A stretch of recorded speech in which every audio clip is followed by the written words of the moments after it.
Hi friends, Sunday mini vlog பார்க்கலாம். எப்பவும் போல் காலையிலேயே சர்ச்சுக்கு எல்லாரும் கிளம்பிட்டோம். தம்பி ஒய்ஃப் மட்டும் இருக்க மாட்டாங்க. ஏன்னா அவங்க வந்து ஊருக்கு போயிருக்காங்க. நாங்கள் மட்டும் சர்ச்சுக்கு போயிட்டு ஒரு 11:30க்கு தான் வீட்டுக்கு வந்தோம். எப்போவுமே சர்ச் முடியும் 11:30 12 ஆகும். அப்புறம் அதுக்கப்புறம் வீட்டுக்கு வந்து கொஞ்சம் ரிலாக்ஸ் ஆகிட்டு ஒரு காஃபி குடிச்சிட்டு அதுக்கப்புறம் தான் லஞ்ச் ரெடி பண்ணுவேன். சண்டே மட்டும் எப்பவும் வீட்டில் வந்து லஞ்ச் கொஞ்சம் லேட்டாக சாப்பிட்ற மாதிரி தான் இருக்கும். காலையிலேயே சிக்கன் வாங்கிட்டு வந்துட்டாங்களா, எல்லாத்தையும் க்ளீன் பண்ணி ஃப்ரிட்ஜில் எடுத்து வச்சுட்டு தான் நாங்கள் சர்ச்சுக்கு கிளம்பியிருந்தோம். அப்புறம் வந்ததுக்கப்புறம் ஒரு காஃபி குடிச்சிட்டு சமைக்க ஸ்டார்ட் பண்ணிட்டேன். இப்போ கொஞ்ச நாளாகவே நான் பிரியாணிக்கு வந்து கடையில் வாங்குற மசாலா யூஸ் பண்ணுறதில்ல. நானே வீட்டில் ரெடி பண்ணி அந்த மசாலா யூஸ் பண்ணி தான் பிரியாணி பண்ணுறோம். ரொம்பவே சூப்பராக இருக்குது. நம்ம கடையில் வாங்கி யூஸ் பண்ணுறது கூட கொஞ்சம் ஒரு மாதிரி நமக்கு சாப்பிட்டா கொஞ்சம் ஹெவியாக இருக்க மாதிரி இருக்கும்.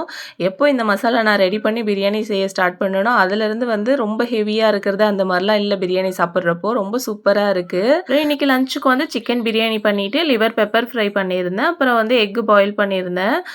வீட்டில் குக்கும்பர் இல்லையா, அதனால் வெறும் ஆனியன் வச்சு ரைத்தா பண்ணியிருந்தேன். நம்ம நெக்ஸ்ட் வீடியோவில் பார்க்கலாம். பாய்.